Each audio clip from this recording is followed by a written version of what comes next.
আজকের ভিডিওটি বিশেষভাবে তাদের জন্য যাদের চুলে পাক ধরেছে, জীবনের অনেক পথ পেরিয়ে এসেছেন, কিন্তু মনের ভেতরে যেন অদ্ভুত এক অশান্তি বাসা বেঁধেছে।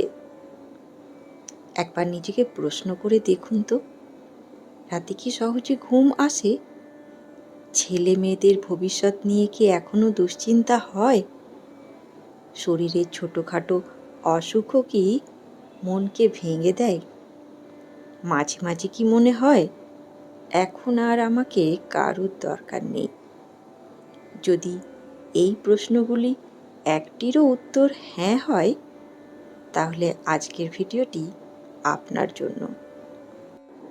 বার্ধক্য শুধু শরীরের বয়স বাড়ার নাম নয়, অনেক সময় এটি একাকিত্বের, স্মৃতির, প্রত্যাশার এবং অদৃশ্য ভয়েরও সময়।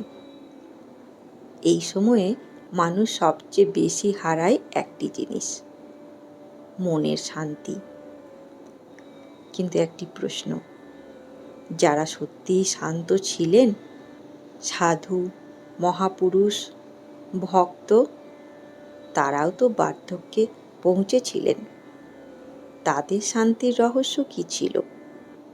শুধু ওষুধ, শুধু অর্থ, নাকি তার থেকেও গভীর কিছু?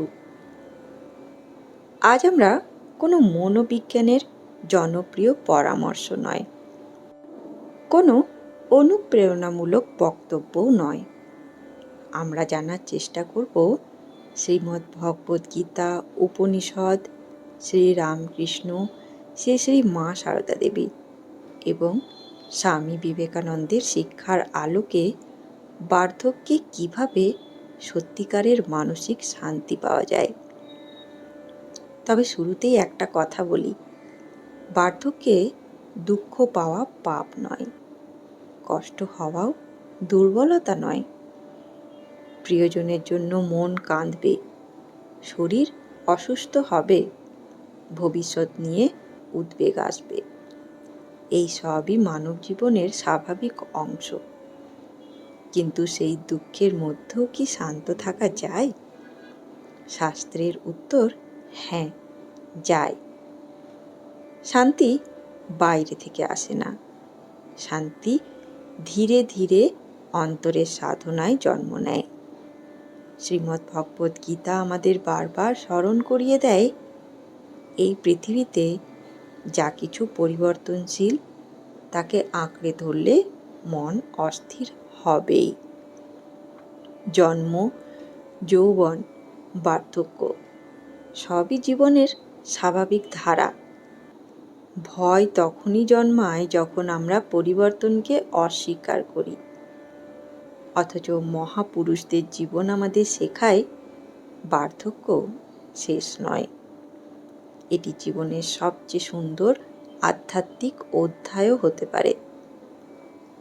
যে সময়ে সংসারের ব্যস্ততা কিছুটা কমে আসে, সেই সময় ঈশ্বরকে আরও বেশি করে স্মরণ করার সুযোগ তৈরি হয়। কিন্তু সেই সুযোগকে কিভাবে শান্তির পথে রূপান্তর করা যায়, আজ আমরা জানব 4টি সহজ কিন্তু গভীর উপায়। ওই 4টি উপায় কেবল তত্ত্ব নয়, জীবনের পরীক্ষিত আধ্যাত্মিক পথ।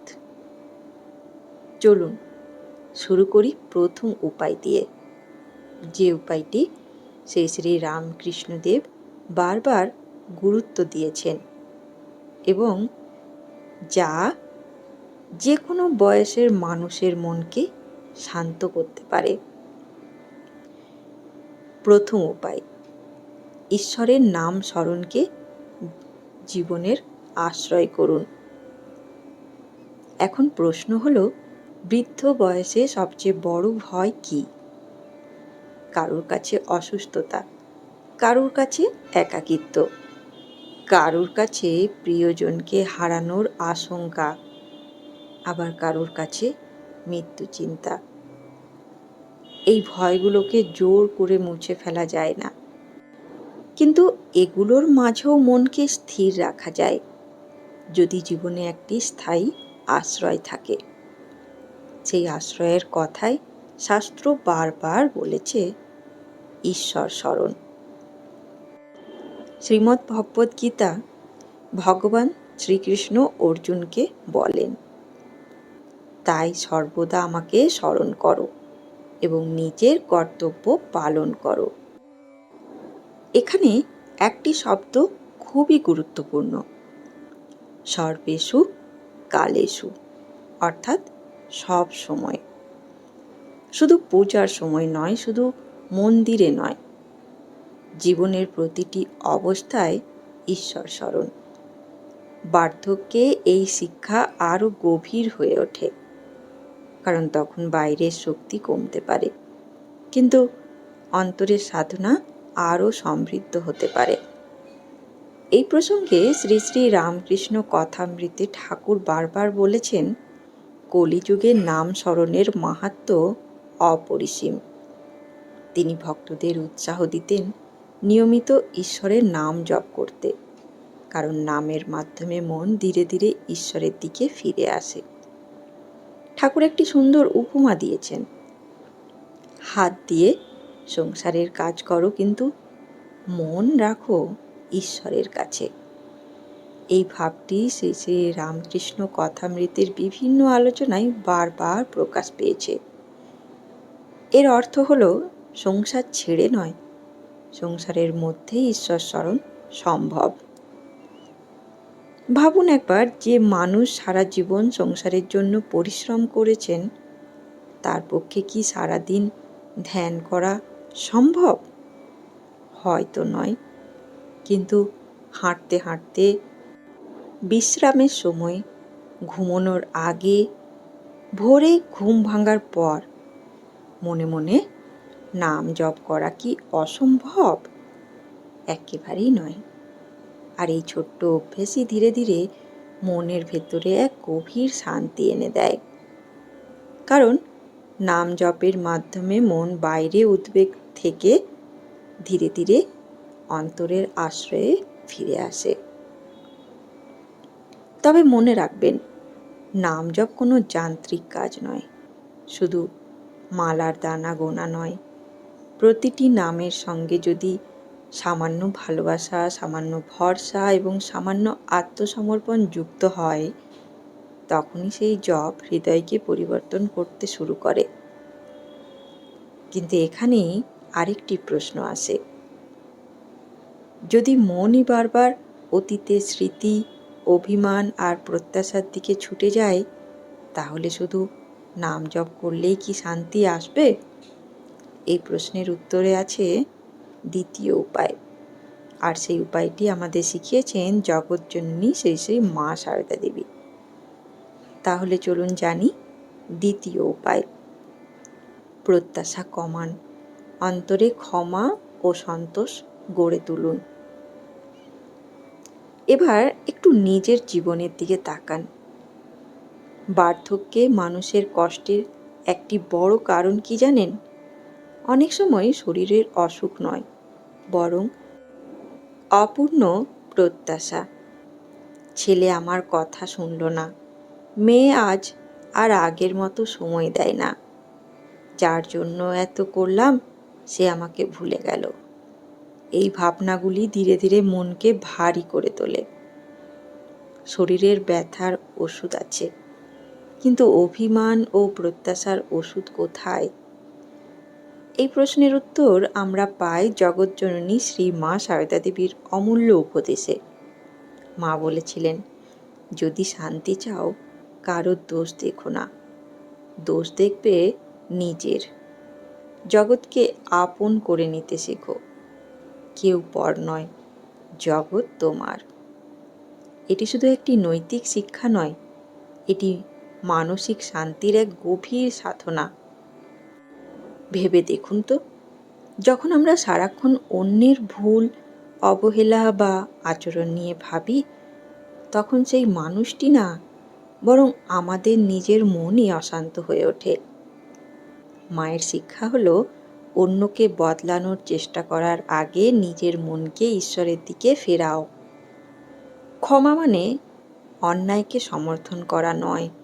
ক্ষমা মানে নিজের হৃদয়কে ক্রোধ ও অভিমানের ভার থেকে মুক্ত করা। শ্রীমদ্ ভগবতেও দৈবী গুণের মধ্যে অক্রোধ ও শান্তির কথা বলা হয়েছে। অর্থাৎ অন্তরের শান্তি আধ্যাত্মিক জীবনের একটি গুরুত্বপূর্ণ লক্ষণ। বার্ধক্যে যদি আমরা প্রতিদিন পুরনো কষ্টের হিসেব খুলে বসি, তাহলে মন কখনো শান্ত হবে না। কিন্তু যদি প্রতিদিন একটু একটু করে ঈশ্বরের কাছে বলি, প্রভু, যারা আমাকে কষ্ট দিয়েছেন তাদেরও তুমি ভালো রেখো, আমার মন থেকেও অভিমান দূর করে দাও, তাহলে ধীরে ধীরে হৃদয়ের ভার হালকা হতে শুরু করে। একটি কথা মনে রাখবেন, প্রত্যাশা যত বাড়ে দুঃখও তত বাড়ে, কৃতজ্ঞতা যত বাড়ে শান্তিও তত বাড়ে। যে মানুষ প্রতিদিন ভাবেন আজও আমি ঈশ্বরের নাম নিতে পারছি, এও তার কৃপা, তার জীবনে আনন্দের নতুন দরজা খুলতে শুরু করে। কিন্তু শুধু নাম জপ আর প্রত্যাশা কমালেই কি যথেষ্ট? যদি দিনের অধিকাংশ সময় একা কাটে, যদি নিঃসঙ্গতা মনকে গ্রাস করে, তখন কি করবেন? এই প্রশ্নের উত্তর আমরা জানব তৃতীয় উপায়ে। তৃতীয় উপায়, একাকিত্বকে ঈশ্বরের সান্নিধ্যে রূপান্তর করুন। এখন আসি এমন একটি কষ্টের কথায় যা অনেকেই কাউকে বলতে পারেন না, সেটি হলো একাকিত্ব। বার্ধক্যে অনেকের সংসার ভরা থাকে, তবুও মনটা ফাঁকা লাগে। ছেলেমেয়েরা কর্মব্যস্ত, নাতি নাতনিরা পড়াশোনায় ব্যস্ত, যাদের সঙ্গে সারা জীবন কথা বলেছেন তাদের অনেকেই আর এই পৃথিবীতেই নেই। তখন বাড়ির চারপাশে মানুষ থাকলেও হৃদয়ের ভেতরে নেমে আসে গভীর নীরবতা। কিন্তু এই নীরবতা কি শুধুই দুঃখের? শাস্ত্র বলে না। যদি এই সময়কে ঈশ্বরের দিকে ঘুরিয়ে দেওয়া যায়, তবে একাকিত্বই সাধনার আশীর্বাদ হয়ে উঠতে পারে। কঠ উপনিষদ আমাদের স্মরণ করিয়ে দেয় যে আত্মার উপলব্ধি বাইরের কোলাহলে নয়, অন্তরের গভীর মনোনিবেশে ঘটে। তাই জীবনের এমন সময় যখন বাইরে ব্যস্ততা কিছুটা কমে আসে, তখন অন্তর্জীবনকে সমৃদ্ধ করার একটি বিরল সুযোগ তৈরি হয়। এই ভাবনাকেই স্বামী বিবেকানন্দ তার বাণীতে অন্যভাবে প্রকাশ করেছেন। তিনি বলেছেন, বাহিরে নয়, শক্তি তোমার নিজের মধ্যেই আছে। এর অর্থ হলো, যে শান্তি আমরা সবসময় বাইরে খুঁজি, তার বীজ আমাদের নিজেদের অন্তরেই রয়েছে।